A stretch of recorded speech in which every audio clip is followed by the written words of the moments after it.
Salut, c'est Ben de Retour d'Expérience, je suis content de vous retrouver pour une nouvelle vidéo et aujourd'hui on va étalonner ensemble une vidéo que j'ai tournée au mois de juin et on va le faire avec le plugin Dancer Pro.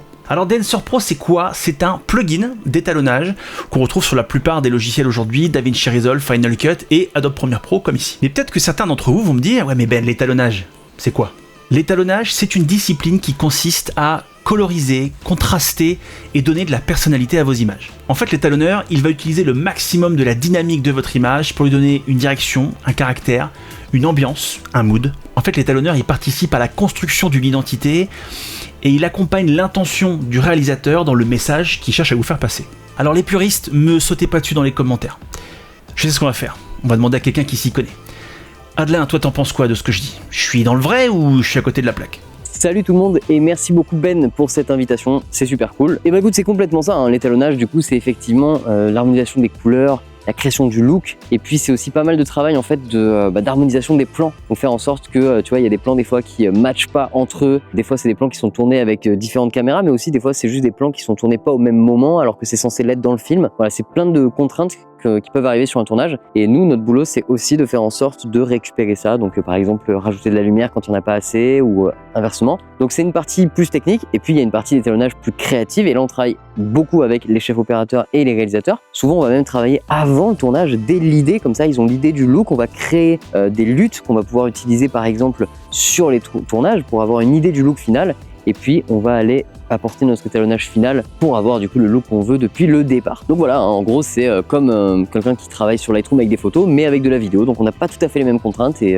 pas tout à fait le même métier, pas tout à fait les mêmes logiciels non plus, et l'étalonnage c'est vraiment cool. Alors une fois qu'on a dit tout ça, étalonneur c'est un métier, d'accord? Il suffit pas de bouger 3 curseurs dans votre timeline pour bénéficier de ce statut. Et pour tous ceux qui n'ont pas toutes les compétences d'un étalonneur mais qui veulent travailler leurs images, il y a tout un tas de plugins qui existent aujourd'hui, et l'un des plus puissants du marché aujourd'hui, c'est Dancer Pro. Et on va voir comment ça marche. Mais avant de rentrer dans le vif du sujet, petit point traçabilité, c'est Dancer qui est rentré en contact avec moi. Ils m'ont proposé de tester leur solution de plugin avec les mêmes conditions d'habitude, c'est-à-dire aucune consigne, ils ne voient pas la vidéo avant. Je n'ai pas de rémunération. Ils m'ont envoyé une licence d'essai de 1 mois, licence d'essai que vous pouvez vous aussi avoir en allant sur leur site, je vous mettrai le lien dans la description. Et donc à l'issue de ce mois, j'ai demandé une seconde licence d'essai parce que j'avais pas suffisamment poussé le plugin, j'avais pas fait assez de tests, donc j'ai eu 2 mois d'essai. Là, ce que vous voyez, c'est la fin de mon 2e mois d'essai. Et donc la seule rétribution que j'aurai à l'issue de cette vidéo, c'est que si leur solution de plugin me plaît, ils m'enverront une nouvelle licence de prolongation qui me permettra de pousser un petit peu plus mon expérience. Et pour être absolument transparent, je vais vous mettre un petit extrait d'un mail qu'ils m'ont envoyé pour vous dire à quel point l'état d'esprit de chez Dancer est vraiment bon. Ils m'ont écrit ceci. Ils m'ont écrit: une chose importante est qu'on cherche des avis honnêtes car ça peut nous aider à nous améliorer. C'est pourquoi on n'a pas d'exigence sur ce que vous dites sur Dancer.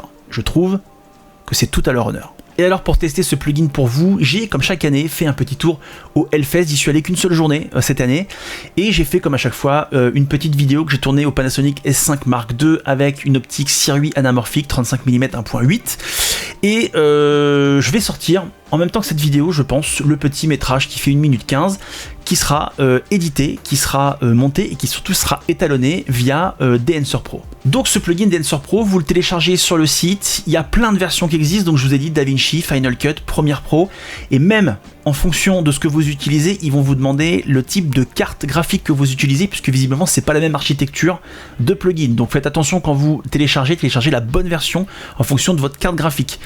Vous installez le plugin, vous mettez votre petite licence, et là du coup le plugin va prendre l'apparence finalement de votre logiciel.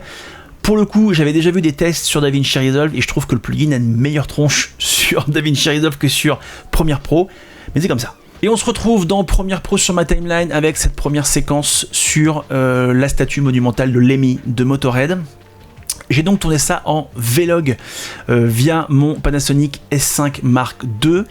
J'ai désactivé la stabilisation ici pour une raison très simple, c'est que vous allez le voir, Dancer Pro a tendance à prendre beaucoup de ressources sur votre machine. Moi j'ai plutôt une très bonne machine qui tourne vraiment très bien, mais même avec ma bonne machine, Dancer Pro tire beaucoup sur la carte graphique, sur le CPU.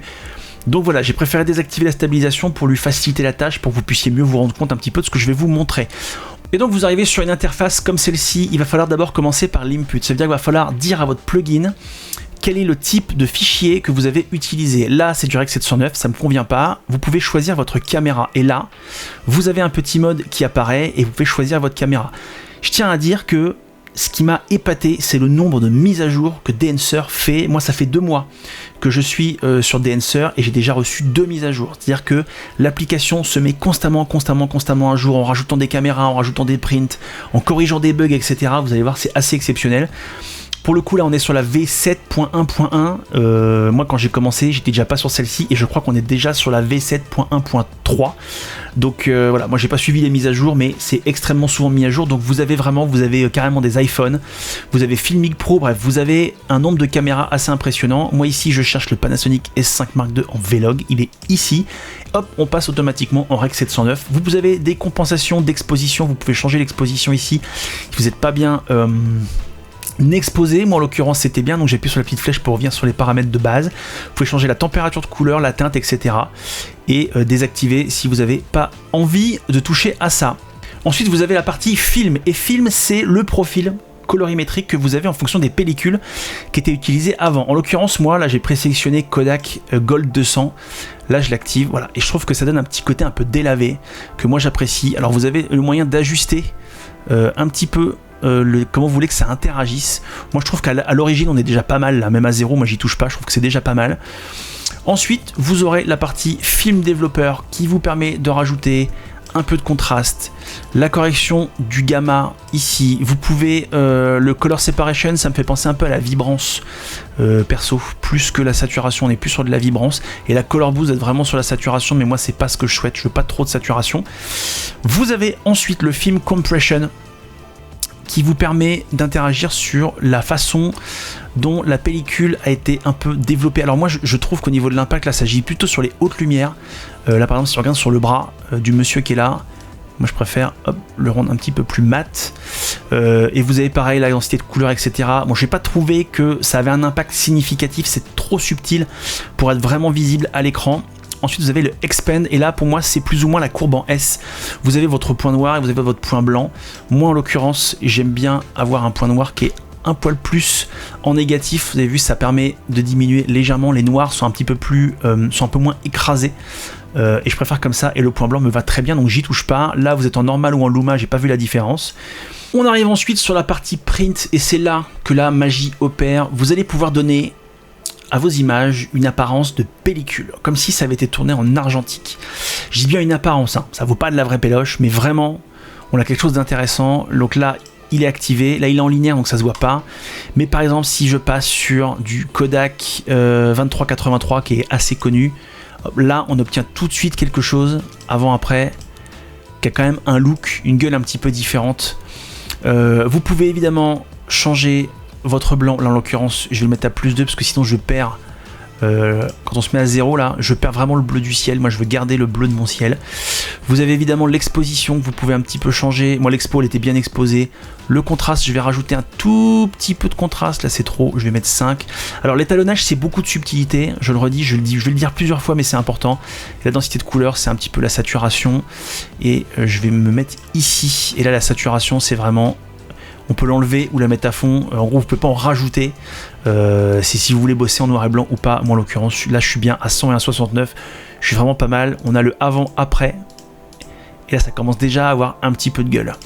Ensuite on passe sur le color head, et là il va falloir un peu fouiner. Vous avez les différentes teintes, jaune, bleu, magenta, vert ou cyan, red. Voilà, selon vous, j'ai oublié de l'activer, hop, selon vous faites comme ça ou comme ça. Ça vous permet de donner un caractère, une image, une teinte plus marquée sur vos images. Moi je vais pas toucher à ça. En revanche ici, vous avez les shadows, les ombres, la tonalité des ombres, des tons moyens et des hautes lumières qui permettent soit de rajouter du froid, comme je le fais ici, soit de rajouter de la chaleur. Et moi en l'occurrence, j'ai envie dans mes tons sombres de rajouter un petit peu de chaleur, pas trop. Mes milieux, mes mid-tones aussi, un tout petit peu de chaleur, mais pas trop. Et je vais pas toucher à mes hautes lumières que je trouve déjà pas mal comme ça. Et ça donne, voilà, on voit le avant-après. Alors peut-être que vous voyez pas, moi je le vois sur mon écran, mais c'est subtil. Mais encore une fois, l'étalonnage, c'est beaucoup de subtilité. Et on arrive sur le deuxième gros point de ce DNSer Pro, c'est le grain. Un des intérêts de ce plugin, c'est de pouvoir rajouter du grain. Et là, hop, j'active. Et là, j'ai du grain. Je vais essayer de vous montrer. On va augmenter. On va mettre à 200%. Voilà, là, vous voyez le grain. Vous pouvez choisir le type de grain que vous avez. Alors là, c'est assez destructeur. 8 mm ISO 50. 16 mm, moi j'aime bien que le grain soit un peu plus fin que ça. Et en fait, plus vous augmentez la pellicule et l'ISO, plus vous avez un grain qui est visible. En l'occurrence ici, il est assez marqué. Je trouve que 65 mm ISO 50, il y a un grain. Hop, je l'enlève, je le remets. Voilà, je trouve que ça c'est pas mal, parce que là on est à 200%. Hein. Si on est en adapté, voilà ce que ça donne. Je vais activer, désactiver. Vous allez peut-être pas le voir, je vais essayer de vous lancer la vidéo, voir si ça passe. Et le grain est subtil, mais il est présent. Alors peut-être pour la démonstration ici, je vais vous mettre un grain qui est plus marqué. Je vais vous mettre un 35 mm à ISO 250. Là il est un peu plus marqué. On va se mettre son intégrale. Et je vais vous passer le bout de vidéo pour voir déjà ce que ça donne. Voilà. Et là on voit quand même que ça crépite. Ça fait vraiment un effet péloche qui est très marqué. Je vais pas le laisser comme ça. Je vais rester à 65 mm à ISO 50. Comme ça j'ai un grain très fin, moi c'est ce que je veux pas quelque chose de trop marqué. Encore une fois, je fais que de le dire, hein, je suis désolé, mais vraiment l'étalonnage c'est de la subtilité. Si vous poussez tous les curseurs à fond, vous aurez un résultat qui va vous décevoir et qui va pas forcément plaire à tout le monde, et qui c'est trop marqué, ça fait trop c'est un peu comme quand on attaque Lightroom ou Photoshop au début, on a tendance à vouloir pousser les curseurs pour voir ce que ça fait, à laisser comme ça, à mettre des effets de malade, et ça fait des images dégueulasses. Moi je vous conseille d'y aller par petites touches avec parcimonie, et surtout ce plugin il faut l'explorer parce que vous avez vu il y a énormément de réglages. Voilà, moi je vais rester sur 65 mm ISO 50, c'est un grain qui me convient parfaitement. Ensuite on attaque l'halation, et l'halation ce sont des effets de reflets rouges et orangés sur les hautes lumières. Là par exemple vous allez voir au centre du torse de Lemmy, quand j'active, hop, là on obtient une espèce de petit reflet rouge. Ça marche aussi sur les teintes de peau, alors vous en avez des plus ou moins visibles. Là on est très marqué, je trouve qu'à 16 mm on est pas mal. Je vous l'active et je le désactive. Je vais monter un peu pour que vous puissiez voir, je vais me mettre à 200%. Sur YouTube je suis pas sûr que ça passe si bien. Hop, j'active et je désactive. Ça permet de faire des effets de reflets qui ont un charme particulier et qui est assez typique de la péloche. Ensuite vous avez le bloom qui est une forme de diffusion finalement de la lumière, des hautes lumières. Alors là en l'occurrence ça va pas marcher, mais par exemple si je copie mon effet, que je le place sur ce plan ici, alors là on a des beaux reflets anamorphiques, et que je le cale, je vais enlever ça, je le cale ici, et là pour le coup si j'active le bloom, on le voit notamment là sur les bords, sur l'épaule de la statue. Hop, je l'active et on a des effets plus ou moins marqués. Je vais essayer de vous le mettre au départ pour qu'on voit ce que ça donne. Vous avez vu, en plus on a pas mal de belles aberrations chromatiques qui apparaissent sur le côté, alors qui sont aussi dues à l'optique mais pas que. Et du coup vous avez des effets de bloom qui sont, hop, quand je désactive, je sais pas si vous voyez les effets que ça fait sur les épaules. Ça rajoute un petit peu de douceur à mon image. Alors encore une fois, hein, c'est très subtil.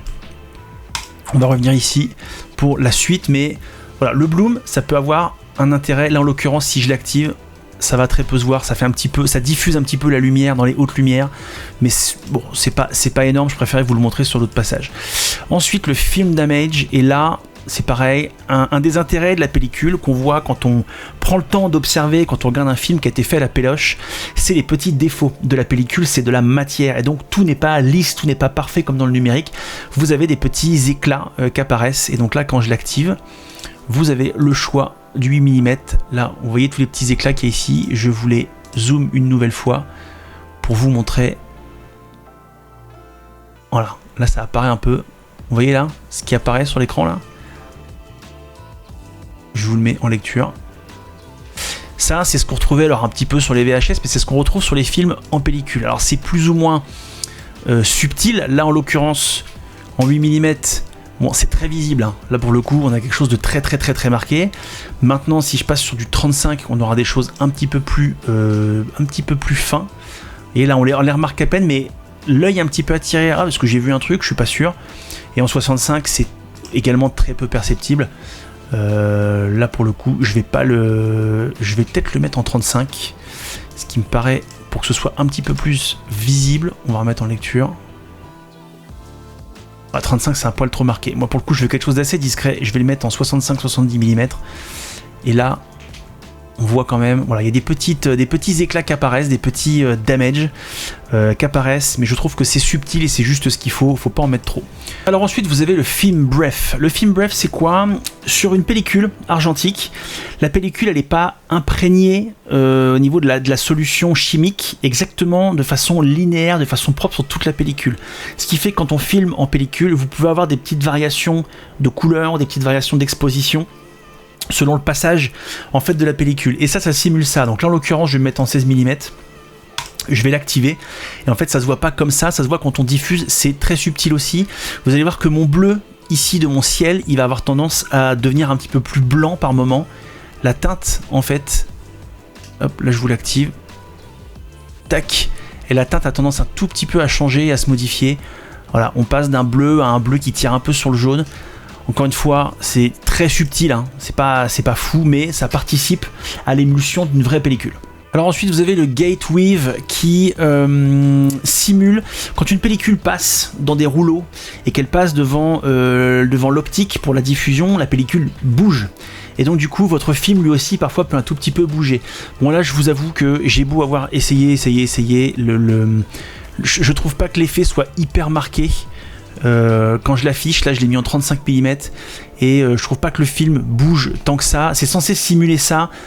Honnêtement, c'est très très peu visible, c'est trop subtil pour être vraiment visible. Alors ensuite vous avez l'overscan. L'overscan c'est une simulation de bordure de pellicule, là je vous l'active, qui est ici, alors qui croppe pas mal dans votre image, hein, là en 35 mm, voilà.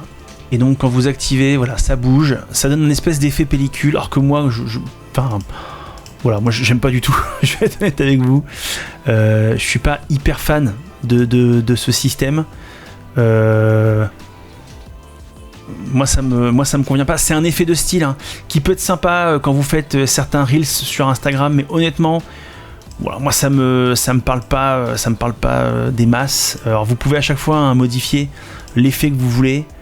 En négative, en positive, enlever le petit trou qui est là, etc. Honnêtement, moi j'apprécie pas, mais ça fait partie des choses qui ont été pas mal ajoutées. Il y a eu beaucoup d'overscan qui ont été ajoutés et améliorés avec les dernières mises à jour. Voilà, moi c'est une partie qui pour le coup m'intéresse pas. Moi j'aime bien avoir mon image complète, donc ça je l'utiliserai pas.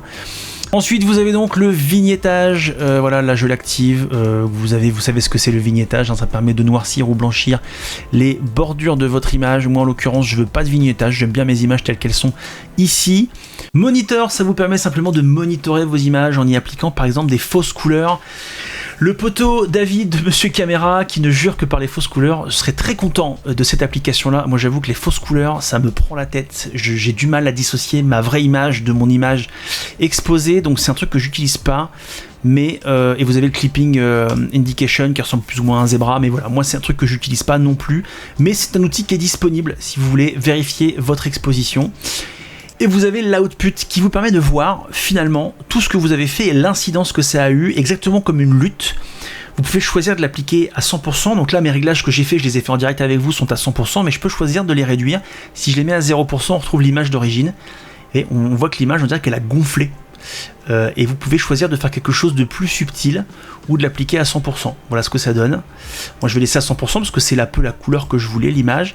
Et enfin vous avez le LUT Generator, parce que oui, tout ce que vous avez fait là, tous les réglages que vous avez fait là, vous pouvez les transformer en une LUT. Une LUT, vous avez différentes tailles. Moi j'utilise tout le temps le 33-33, mais vous pouvez exporter ce que vous avez fait là comme une lutte unique que vous pouvez vous envoyer pour mettre sur d'autres devices, vous pouvez envoyer à des gens qui bossent avec vous, vous pouvez envoyer à des potes à vous, et donc vous pouvez développer un type de film qui sera le vôtre, un type d'impression de film et d'étalonnage qui sera le vôtre, et l'exporter et l'envoyer à d'autres et le réutiliser pour vos propres images. Et ça je trouve que c'est super cool pour gagner du temps. Vous pouvez faire aussi des préconfigurations, mais si vous voulez l'envoyer à quelqu'un d'autre qui bosse sur un autre logiciel, sur DaVinci, etc., qui n'a pas d'Ensor Pro, vous pouvez bosser là-dessus et lui envoyer la lutte.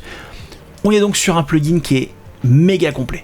Et avant de passer à la conclusion, je vous mets le résultat final de la vidéo du Hellfest, que pour le coup j'ai entièrement bossé avec Ensor Pro, et on se retrouve juste après.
Dancer Pro, c'est un plugin qui vous permet d'étalonner, mais surtout de simuler de la pellicule. Vous pouvez tout à fait l'utiliser en plus de l'étalonnage que vous avez fait à l'origine. Vous pouvez faire un étalonnage classique sur Premiere Pro, DaVinci, Final Cut, et juste utiliser certains petits items pour donner un petit peu de grain, un petit peu de personnalité, un petit peu de relief à vos images en mettant des prints, etc.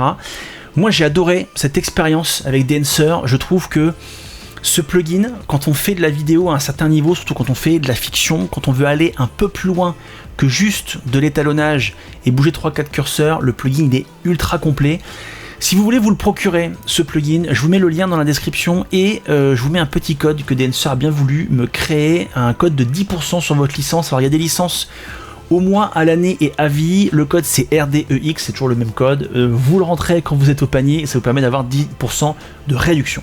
Alors moi, à mon modeste niveau d'étalonnage, je suis hyper content du plugin que je trouve hyper complet.